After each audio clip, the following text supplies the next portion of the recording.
Hola museonautas, el día de hoy vamos a visitar el Museo de la Caricatura, ubicado en el Metro Zapata. Existe otro Museo de la Caricatura que está ubicado en la calle Donceles, del Centro Histórico de la Ciudad de México. En este museo veremos caricaturas de Emiliano Zapata, hechas por diferentes caricaturistas. El tema es Emiliano Zapata, precisamente porque la estación del metro que estamos visitando se llama así en honor a este revolucionario. Esta caricatura fue hecha por Helio Flores. La siguiente caricatura fue hecha por Kemch, uno de los impulsores de esta exposición, para checar la evolución de la caricatura en nuestro país. La magia de la caricatura se encuentra en que en breves trazos puede mostrar cómo se siente el pueblo acerca de temas que se encuentran en la mesa de debate público. Además de que es algo chusco, contribuye a la reflexión y análisis, aun cuando no siempre le agraden a los aludidos. El objetivo de esta exposición es acercar a los usuarios a esta importante expresión artística, ya que muchas veces ven a las caricaturas y las pasan de largo sin intentar comprenderlas. La exposición fue lograda con el apoyo del caricaturista Kemch. También participaron más de 60 creadores. De hecho, en cada una de las caricaturas, en la parte de abajo van a ver la firma de los que la construyeron. Históricamente, la caricatura ha tomado un papel importante en nuestra sociedad, ha formado parte del acontecer social de todos los días. Es de gran importancia este vínculo cultural con la población. Hablar de caricatura es hablar de todo aquello que vincula al pueblo con su historia, y el utilizar imágenes sin textos es una extraordinaria forma de unir a ambos. Una caricatura nos contextualiza en tiempo y época. De hecho, en años recientes, les voy a contar algo personal, a veces me he enterado más de las noticias por los memes que por los noticieros. Entonces hagan de cuenta que las caricaturas era una forma de meme de hace más de 100 años, en la que daban a conocer lo que estaba sucediendo en el país. Y también era una forma de dar a conocer al pueblo mexicano lo que acontecía en su país, ya que recordemos que en la época de la revolución, más del 70% de la población no sabía leer ni escribir, entonces no podían leer noticias. En cambio, con los simples trazos, podían conocer todo lo que estaba aconteciendo.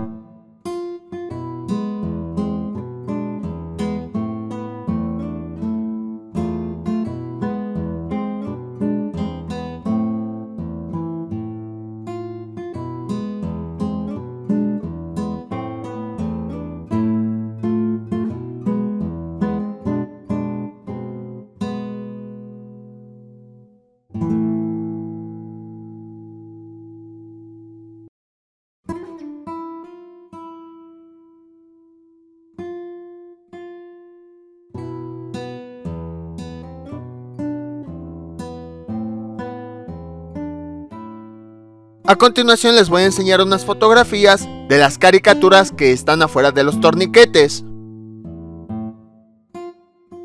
Vean bien la firma de esta caricatura. ¿Qué dice? Helguera. ¿Recuerdan dónde hemos visto este nombre? Así es, en la exposición de Los Pinos. Fue un caricaturista que siempre criticaba cada una de las gestiones presidenciales.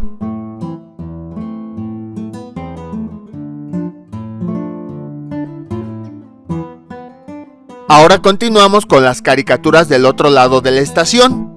Aunque el mayor auge de la caricatura fue hace 100 años, en realidad existen antecedentes de que data de hace 200 años o más, si se piensa en ello como un género periodístico común. En el año 1812, en México, se publica la primera revista satírica, es decir, una publicación que critica algo, ya sea la sociedad, el gobierno, la religión, entre otros temas, y en ocasiones lo hace de forma burlesca. Esa primera revista fue llamada El Juguetillo. Sin embargo, no existen copias. Históricamente, la primer caricatura confirmada apareció en el periódico Iris en 1826, pero tampoco existen copias. La caricatura de la oposición política nace satirizando al poder, burlándose de él, y no es que el ambiente fuese festivo. En algunos lugares era particularmente sangriento y fue ahí curiosamente donde la sátira brotó más mordaz, más irreverente. Durante la segunda mitad del siglo XIX, en México empiezan a aparecer una gran cantidad de periódicos y revistas de temas satíricos políticos, es decir, se burlaban de los políticos. Entre las publicaciones están Don Simplicio, Burlesco, Crítico y Filosófico, donde escribían Guillermo Prieto, Ignacio Ramírez y Manuel Paino. Los redactores y características de estos periódicos, que eran liberales, aparte de cumplir con satirizar el poder, incorporaban en sus escritos y grabados a tipos populares: el soldado desaliñado, el borracho, prostituta, las damas de la sociedad, los funcionarios grises y ramplones, los curas y los burgueses panzones. Si se dan cuenta, muchas de estas imágenes son utilizadas actualmente para criticar a los políticos. Otros periódicos importantes que surgieron en este mismo siglo fueron La Orquesta y El Aguizote. Este último surgió a raíz de la muerte de La Orquesta en 1873 y tenía caricaturas de Villasana y grabadores como José Guadalupe Posada. El máximo florecimiento de la caricatura mexicana se produjo durante el Porfiriato, cuando revistas como El Hijo del Aguizote, Mefistófeles, Don Quijote o El Aguizote Jacobino se enfrentaron a los abusos de poder y a la corrupción de la sociedad. Recordemos que durante el Porfiriato no había libertad de expresión. Las personas que criticaban el gobierno de Porfirio Díaz eran encarceladas. Entonces, a través de la caricatura, muchísimos mexicanos expresaban su sentir del gobierno de Porfirio Díaz. Sin embargo, también fueron perseguidos, capturados e incluso algunos de ellos asesinados. En el siglo XX, la caricatura continuó creciendo. Entre los caricaturistas que más han destacado en México están José Clemente Orozco, Freire, Fachá, Puga, Bismarck, Mier, Guerrero Edwards, Abel Quesada, Alberto Huizi, Renato Leduc, Miguel Covarrubias, entre otros. Seguramente muchos de estos ya los identificaron en las caricaturas que hemos visto de Zapata. Abel Quesada es considerado como el primer renovador de la caricatura mexicana. Impuso un nuevo estilo de carácter muy predominante y humorístico. Por primera vez, alguien se reía de los políticos. Entre los personajes inolvidables que creó Abel Quesada están El Tapado, Don Gastón Billetes, El Campesino Unidimensional, La Dama Caritativa de las Lomas, El Policía Preventivo y muchos otros. En 1968 nace la revista La Garrapata, bajo la dirección colectiva de 4 caricaturistas: Abe, Helio Flores, Naranjo y Rius. Seguramente ya vieron algunas caricaturas de algunas de estas personas. Sin embargo, la revista desapareció y reapareció nuevamente cuando se unieron caricaturistas en cooperativa para una segunda época, desapareciendo nuevamente en 1970. La tercera época de esta revista, de 1980 a 1981, hizo surgir una nueva generación de jóvenes caricaturistas: Fego, Soto, Ramón, Ahumada, El Fisgón, Rocha, Gis, Bettini, Kemch, que fue el que organizó esta exposición, y Arau. La importancia de La Garrapata fue el haber sido la primera revista de humor político hecho en el México postrevolucionario. El 19 de marzo de 1989 se fundó el primer museo de la caricatura mexicana, que está ubicado en la calle Donceles. Ese museo lo visitaremos más adelante. En estas imágenes vemos una recopilación de noticias referentes al asesinato de Emiliano Zapata. Vemos reportajes sobre su muerte, sobre su funeral, sobre el telegrama que Pablo González envió a El Universal, entre muchas otras cosas. ¿Cómo ocurrió su muerte? Recordemos que Emiliano Zapata luchaba por proteger las tierras de los campesinos. Él decía que la tierra es de quien la trabaja. Por otra parte, Venustiano Carranza lideraba al ejército constitucionalista y siempre estaba en batalla junto con otros ejércitos, como el del caudillo del sur, como era llamado Zapata.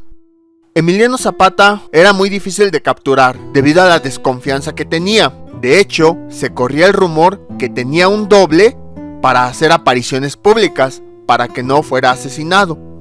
Entonces, se tenía que idear un plan para poder capturarlo y asesinarlo. El autor intelectual de este plan fue Pablo González. Algo que tenía Zapata era que él recibía a los soldados desertores de algunos otros ejércitos revolucionarios. Entonces, Pablo González hizo circular la noticia de que Jesús Guajardo había recibido una fuerte amonestación por parte del ejército constitucionalista. Entonces Zapata le ofreció unirse a sus tropas. Guajardo aceptó. Para ganarse su confianza, Guajardo tomó la plaza de Jonacatepec. A pesar de eso, Zapata fue alertado de la traición de Guajardo. Para eso, decidió invitarlo a una cena que serviría como emboscada. En un primer momento, Guajardo rechazó la propuesta de Zapata, alegando que tenía fuerte dolor de estómago. Pero para no levantar sospechas, accedió a comer con él al día siguiente. Así llegamos al 10 de abril de 1919. Guajardo, consciente de que estaba en la mira de sus adversarios, fingió una borrachera y le insistió a Emiliano Zapata que lo acompañara a beber. Después de mucha insistencia, el cabecilla del Ejército Liberador del Sur accedió. Poco después, ambos se dirigieron a la hacienda de Chinameca, donde Guajardo ya tenía un conjunto de hombres preparados. Cuando Emiliano Zapata llegó a la hacienda, montado en un caballo que le regaló Guajardo, fue recibido por falsos oficiales de tropa, quienes dieron la señal y al toque del clarín abatieron al revolucionario y a sus soldados. El 12 de abril de 1919, Zapata fue sepultado en la ciudad de Cuautla, Morelos. Ahora vamos a ver la caricatura que está del otro lado de los torniquetes, pero les voy a mostrar una fotografía.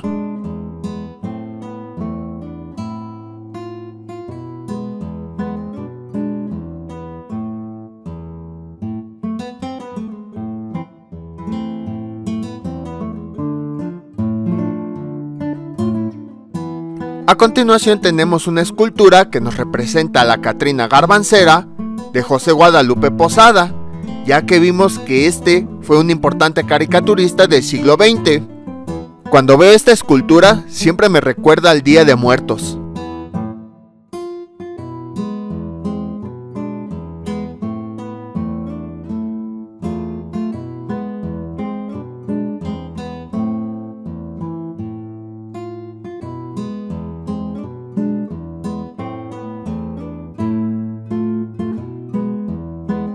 De este lado tenemos más caricaturas de Zapata.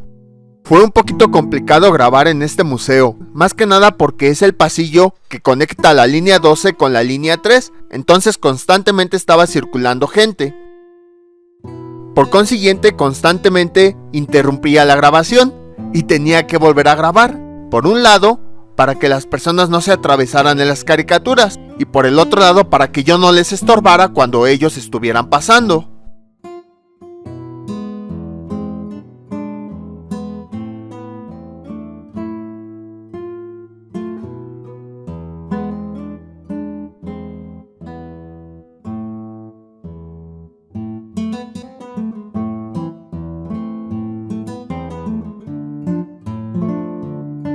De este lado tenemos un auditorio en el que se transmiten películas de índole cultural. Hoy en día han surgido muchas historietas cuyo estilo se asemeja a la caricatura, en la cual reflejan a la actual sociedad. Una de estas historietas es conocida como La Familia Burrón, que fue creada por Gabriel Vargas. Gabriel Vargas es considerado el mayor historietista mexicano de todos los tiempos. Su serie, La Familia Burrón, es una crónica de la vida cotidiana de una familia mexicana de clase media muy baja, y algunos de sus personajes han pasado a ser parte del imaginario colectivo nacional. Ha publicado más de 2000 episodios de esta saga, y es indudable que la serie se mantiene por el destino narrativo de su autor. Maneja un humor negro en la que la protagonista de la historia, Borola Burrón, preocupada porque es más alta que su marido, Regino Burrón, se hace amputar las piernas para luego arrepentirse y hacerse colgar de los miembros amputados para recuperar sus extremidades. En este espacio había unas pantallas digitales para que las personas se informaran más acerca de la caricatura. Tristemente fueron quitadas debido a la vandalización que sufrieron. Y a un costado hay una librería en donde se pueden adquirir varias historietas y libros. La librería se llama Rius, en honor a uno de los caricaturistas. En la siguiente sección se muestran temáticas variadas. Primero vamos a ver la sección de arriba. Tenemos un collage de revistas que incluyen obras de diversos ilustradores. En general este pasillo fue el que más risa me dio, pero no risa de forma de burla, sino debido a la interpretación que le di a cada una de las caricaturas. Y es que muchas de ellas reflejan algunas situaciones cotidianas que viven los usuarios del metro. Y a mí me dio risa porque yo me sentí identificado con algunas. Entonces, yo nada más les voy a mostrar las caricaturas, pero no les voy a decir qué significa. Lo que quiero es que ustedes les den su propia interpretación. Y es que a más de una persona le va a ocurrir que muchas de las caricaturas van a reflejar situaciones que se les van a hacer muy familiares.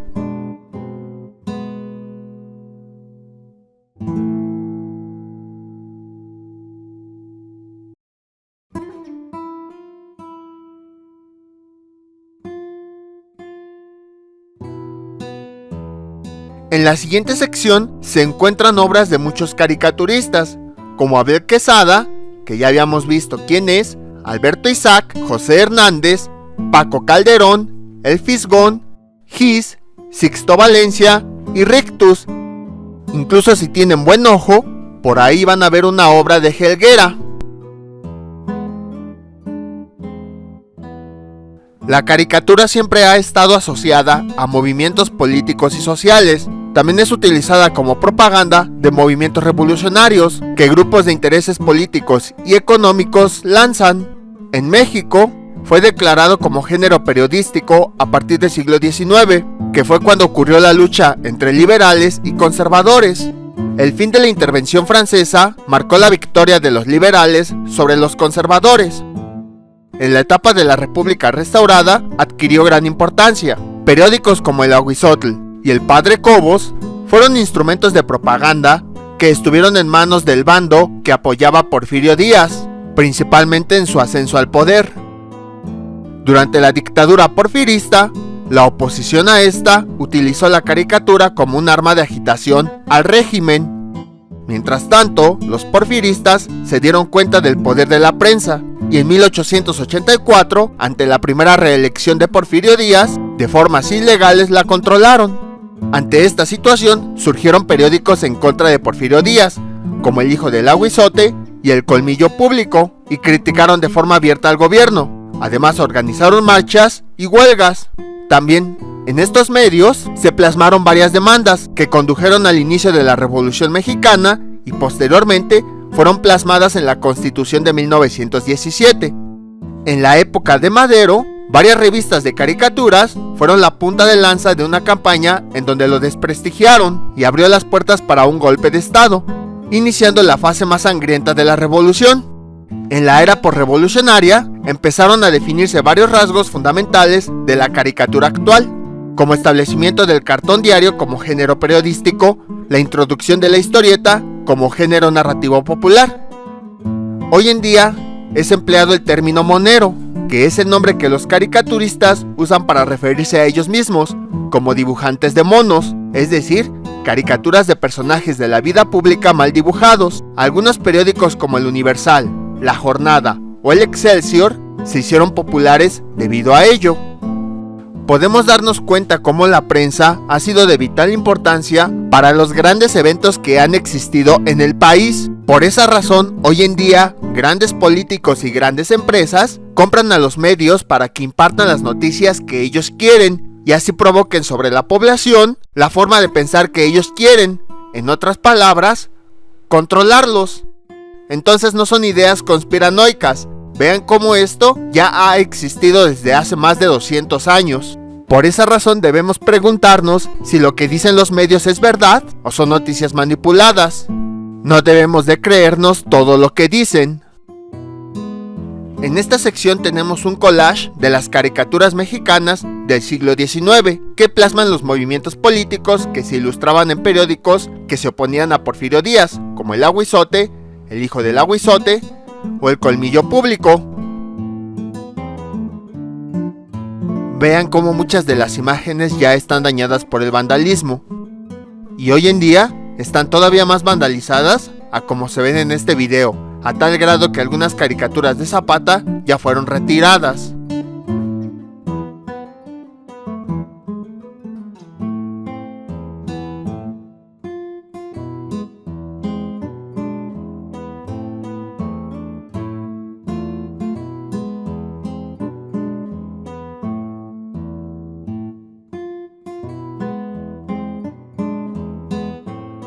Y a continuación tenemos La Catrina Garbancera, un grabado de José Guadalupe Posada. Aunque ya habíamos visto que este grabado representa a las personas pobres que se hacían pasar como personas de la alta sociedad, no sabía qué significaba el nombre de garbancero, pero después de visitar otros museos ya lo conozco y se los puedo contar.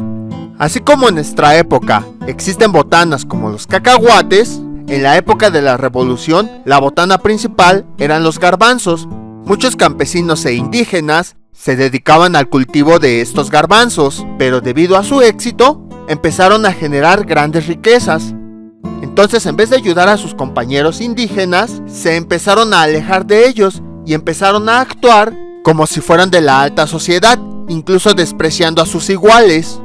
Entonces José Guadalupe Posada, con este grabado, criticaba a esas personas que ocultaban sus raíces, que en un principio se morían de hambre, de ahí estaba representada la Catrina, y que debido a sus garbanzos ganaron mucho dinero y que empezaban a actuar como si fueran de la alta sociedad, ocultando sus raíces, a pesar de que en el fondo provenían de grupos de campesinos o de indígenas, grupos que eran catalogados como los más pobres del país. De ahí viene el nombre de garbancero, pues era el nombre que se le daba a estos campesinos que se dedicaron a los garbanzos. José Guadalupe Posada nació en 1852 en Aguascalientes. Todos sus trabajos reflejan la crisis de subsistencia que había en esa región, plasmando varios de los aspectos que vivió durante su infancia. El tinte político que se plasmó en sus primeros grabados lo adquirió a partir de la formación que tuvo en el taller de José Trinidad Pedrosa. En 1872, ambos se dirigieron a León, Guanajuato, para montar el primer taller de litografía de la ciudad con carácter comercial y religioso. Llegó al taller de litografía de Antonio Vanegas en la Ciudad de México. Aquí, en sus trabajos, relataba a la población en una crítica social. Mostraba la miseria, el amor, la avaricia y el poder a través de sus famosas calaveras. La más famosa fue la calavera garbancera, publicada varios meses después de su muerte, el 20 de enero de 1913. A continuación vamos a ver algunas caricaturas hechas por algunos caricaturistas actuales.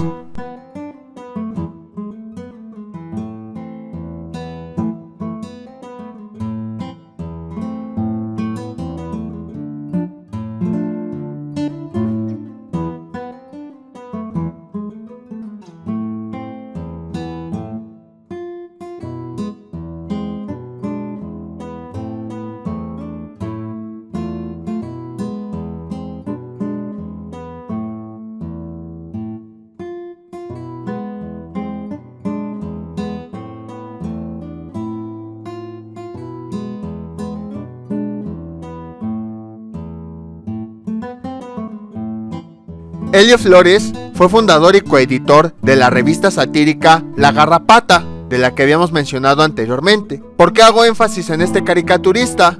Porque a lo mejor no recordarán, pero cuando visitamos la exposición de Helguera en Los Pinos, nos enteramos que Helguera siguió los pasos de Helio Flores. Entonces aquí tenemos una caricatura del inspirador de Helguera.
Y ahora llegamos a la sección que tiene varias caricaturas referentes al metro de la Ciudad de México. Como les había comentado, aquí no voy a decir nada, voy a dejar que cada uno de ustedes le dé su interpretación. Es más, si quieren pueden ponerla en los comentarios para ver si llegan a las mismas opiniones que yo. Algunas de ellas son muy graciosas. Muchos capitalinos se sentirán identificados en más de una ocasión y con más de una caricatura, por lo mismo que son situaciones que vivimos en la vida cotidiana, sobre todo los que usamos el metro.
Aquí tenemos más publicaciones de algunos caricaturistas. Si se dan cuenta, en realidad el museo es muy pequeño. Ya llegamos nuevamente al cine del Metro Zapata.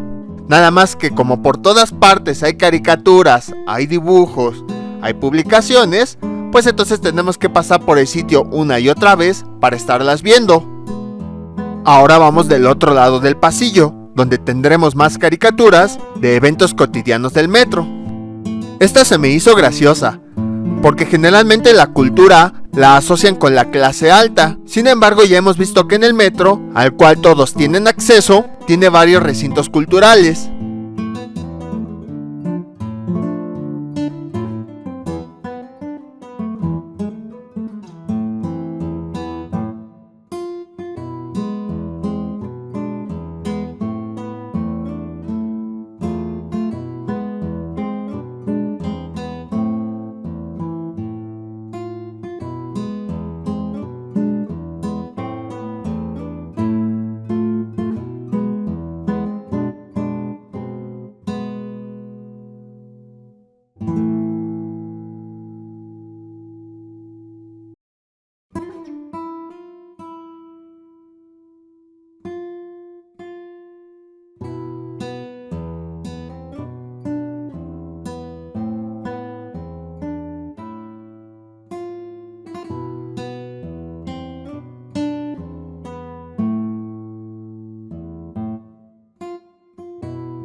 Ya vimos lo que significa monero. En esta ocasión tenemos a caricaturistas que son moneros del metro, debido a que están retratando situaciones que viven los capitalinos cuando usan este sistema de transporte.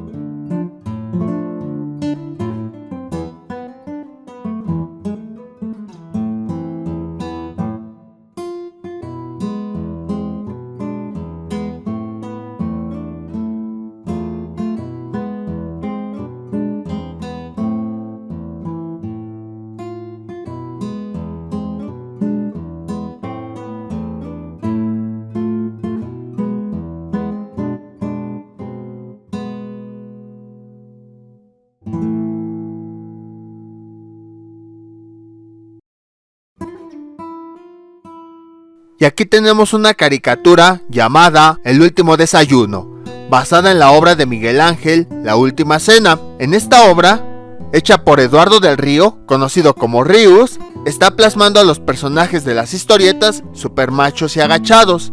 A la derecha tenemos a los personajes pobres que comen pan y tortilla con chile. Del otro lado, al alcance de los adinerados, hay platillos suculentos. Y en medio está el profesor Gumaro, que indica que sabe alimentarse al tener frente a él un plato de verduras. Es una proyección de Rius, ya que este es vegetariano.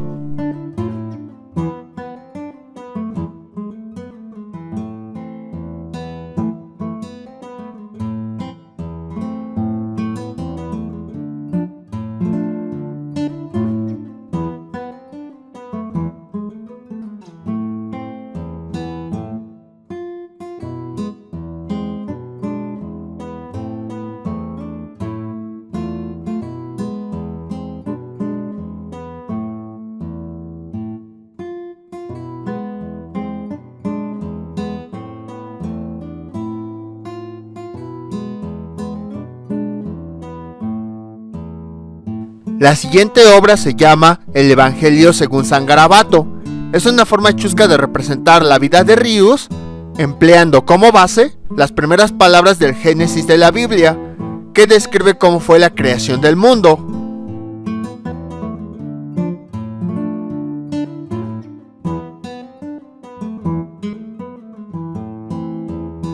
Lo voy a dejar como imagen por si quieren leerlo, así van pausando el video para leerlo con más calma.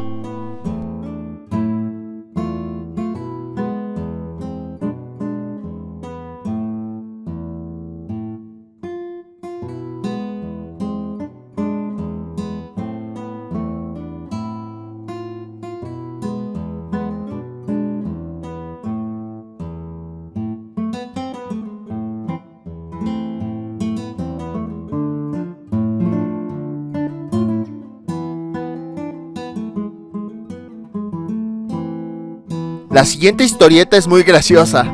Les sugiero que la lean con calma. Básicamente dice que los mexicanos fueron los primeros cardiólogos, debido a que los mexicas sacaban el corazón para realizar sacrificios humanos.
Por lo que entiendo de la caricatura, fue una forma que utilizó Magu para representar que en el 2010 tuvo una cirugía de corazón.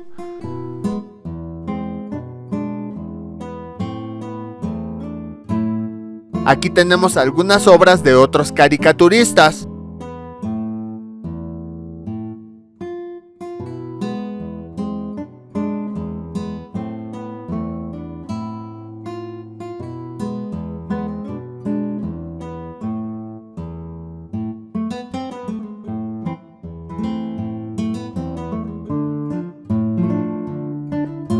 Y muchas veces hablamos de los caricaturistas o vemos algunas de sus obras, pero no los conocemos realmente. Muchos de ellos hacen algunos autorretratos de sí mismos a manera de caricatura para darse a conocer.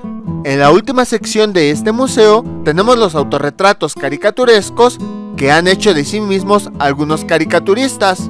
Muchos de ellos participaron en esta exposición.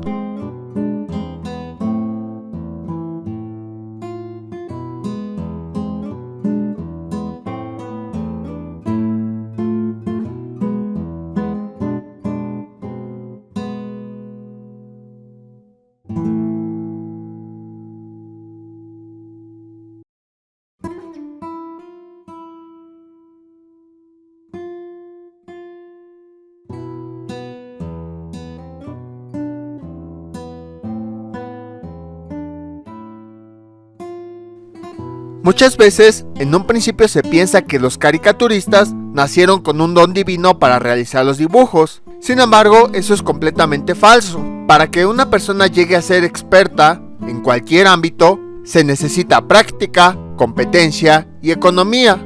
Después, se especializan en ciertas cosas, y si se dan cuenta, no solamente es dibujar por dibujar, sino deben conocer el tema de aquello a lo que van a criticar.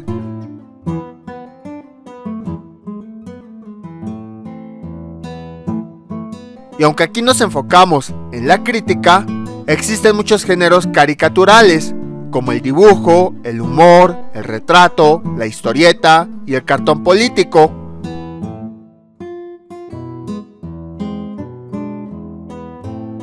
Un elemento importante que vimos en muchas de estas caricaturas es el humor. Hay que diferenciarlo de un chiste. El chiste raya incluso hasta en lo vulgar, pero el humor, aunque causa cierta gracia, promueve a la reflexión.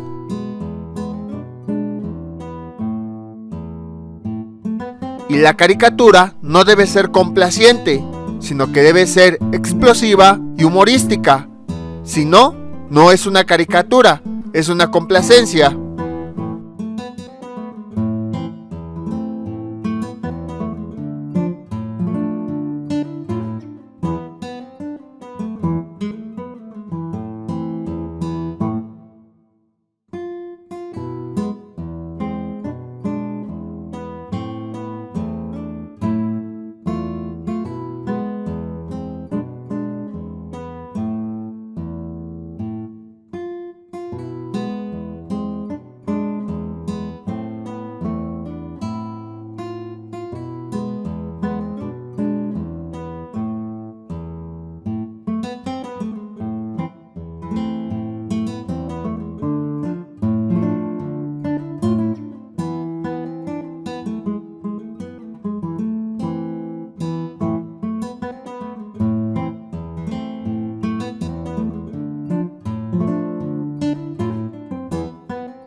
Al final de este recorrido de caricaturistas, había algunas figuras como la que vimos de la Catrina al inicio de este video, de otras caricaturas, como de la familia Burrón.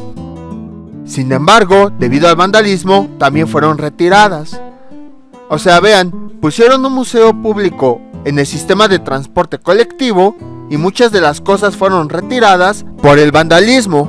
¿Se acuerdan que en el museo del metro comentamos que antes había vagones que tenían asientos de cuero que tuvieron que ser retirados por el vandalismo? Eso ocurrió hace más de 40 años y hoy en día en el metro se siguen retirando cosas por lo mismo. Es decir, la sociedad no ha cambiado desde entonces. De hecho, me sorprende que la Catrina que vimos casi al inicio de este video todavía continúe en esta exposición. Sin embargo, no duden que años después la vayan a quitar.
Y con esto terminamos el recorrido. Como ven, es un museo bastante pequeño, sin embargo, debido a la gran cantidad de imágenes, puede parecer que es muy grande. Nada más es el pasillo que conecta a la línea 12 con la línea 3 del metro de la Ciudad de México. Para llegar, solamente tienen que bajar en la estación Zapata de alguna de las dos líneas. Los horarios de apertura, pues son los horarios del metro, de lunes a viernes de las 5 de la mañana a la medianoche, los sábados de 6 de la mañana a la medianoche y los domingos de las 7 de la mañana a la medianoche. Espero que les haya gustado este recorrido y nos vemos para la próxima visita. No olviden suscribirse y dejar sus comentarios.